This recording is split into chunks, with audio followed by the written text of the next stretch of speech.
Howdy folks, hope you're all having a good one, and welcome back to World of Tanks with the mighty Jingles. Big changes coming to World of Tanks, and if you play the game, you've almost certainly heard of World of Tanks 2.0. Huge rebalance, tier 11 tanks, changes coming to basically every other tank in the game. But you know what's not changing? That's right, our sponsor. No! What is this? Aeons of Battle? You know what's not changed in years? Hosmanic's tank here, the KV5. This tank has basically just been... It's been the same for years. It did get changed a couple of years after it was first introduced. This is one of the first tier 8 premium tanks to be introduced into the game. It's always been pretty strong, but it always used to have this huge frontal weak spot vulnerability, what players called the R2-D2, the big-ass machine gun turret in front. Well, a couple of years back that got buffed, so it's basically no longer a weak spot. And since then they've left this tank alone. And it's great. Well, I mean, I say the machine gun turret up front isn't a weak spot anymore. And I stand by that, because there's nothing really weak about it. But it's still weaker than the rest of the front of the tank. The only problem is, it's rounded, so unless you can hit it dead on, there's an excellent chance that your shots are just going to ricochet. So like I say, not really a frontal weak spot, even though technically it kind of is. The tank is extremely heavy, and it has a 1200 horsepower engine. Because as long as you're making shit up, I mean, why not? Now, in practice, it's not actually that fast, but it does have an amazing top speed.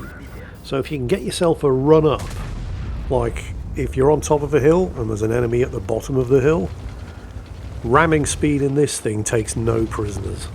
Sadly, we're not going to be seeing any of that today. But we are going to be seeing plenty of KV5 absolutely dominating the opposition. We're also going to see, it's kind of sad really, but you know what? You'll know it when you see it. Mostly because I'll point it out. The gun on this thing is, I mean, it's fine. It suits the tank, let me just put it that way. It's a 107mm ZIS-6. You can get this gun on the T150 as well. Pretty good gun on the T150 too, but here on the KV5 it's excellent. Even though, you know, it's very Russian, so the accuracy is awful and the aiming time isn't great. But the penetration's okay, it's nearly 200mm, and while the rate of fire isn't amazing, with 300 alpha damage, the damage per minute is alright. I'd say it's the right gun for a behemoth of a tank like this. I mean, if you're holding a corner alone and you start getting rushed by a whole bunch of enemies, you do not have the rate of fire to take care of yourself. But unlike a 122mm gun with a really slow reload, you do have enough of a rate of fire to make people think twice about charging you and trying to rush and overwhelm you in the first place. So like I said, I think it's the right gun for this tank. And there it is. Yep, that really happened. Do not adjust your monitors. You're not imagining things. That was a KV2 firing gold armor piercing. That's apparently a thing now. Also, yep, 1 hit point, which allows the KV2 to get the killing shot off on the friendly medium that was rushing forward. 1 hit point. Yes, really. Things are going to get worse though, because not only do we now have KV2s firing armor piercing, we have box tanks firing high explosive. Wargaming, what have you done to this game? World of Tanks 2.0 coming up, less than 2 weeks. Does anybody trust them to rebalance every tank in the game, as well as introduce tier 11 tanks without fucking it all up? No, I didn't think so.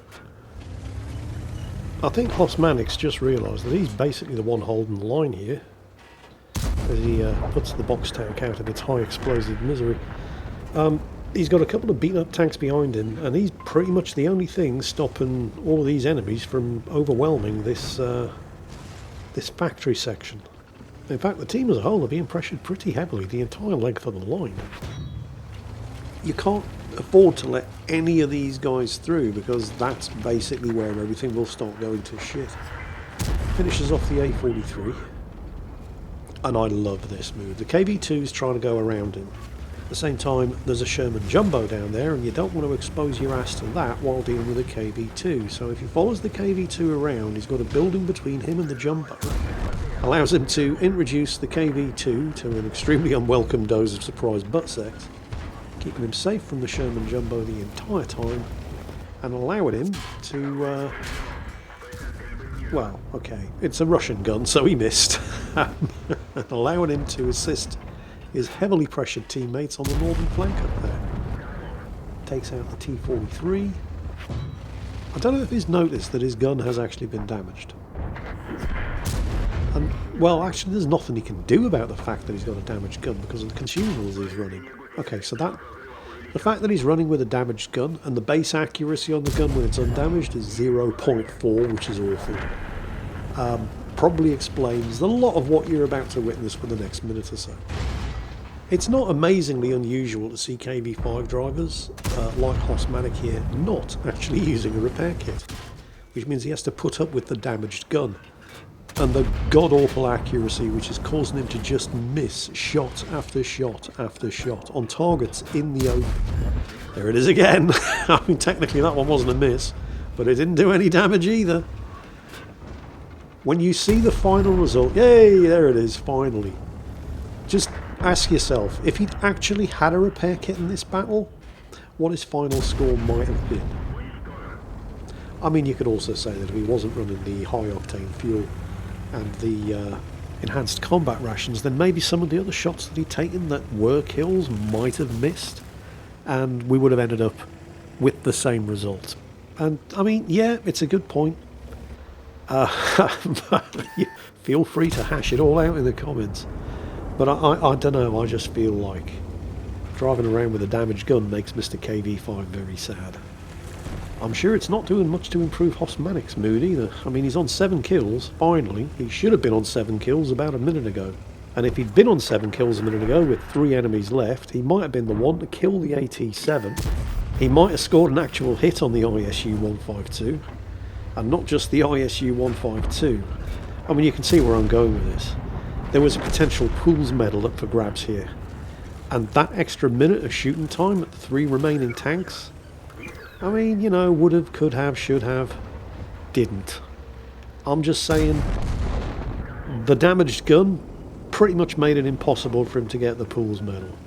If he'd had the repair kit, it would have still been a struggle. I mean, the rest of the team aren't just going to sit there and let him get the kills. And the consumables that he does have do help in a fairly significant way with things like accuracy and reload and so on and so on. So the Pools medal was always going to be a struggle regardless of the choice of consumables, but I'm just saying that if he had been able to repair the damaged gun, he would have at least had a fighting chance at it. As it was, he's just going to have to settle for 8 kills and a Radley Walters to go with his high caliber Top Gun and steel wall. Yeah, I know. What a shame. I suspect he'll get over it. So that was Hosmanic in the KV5, while it's still good, and before it gets rebalanced along with every other tank in the game. World of Tanks 2.0, coming in less than 2 weeks. Don't worry, I'm sure they won't mess it up.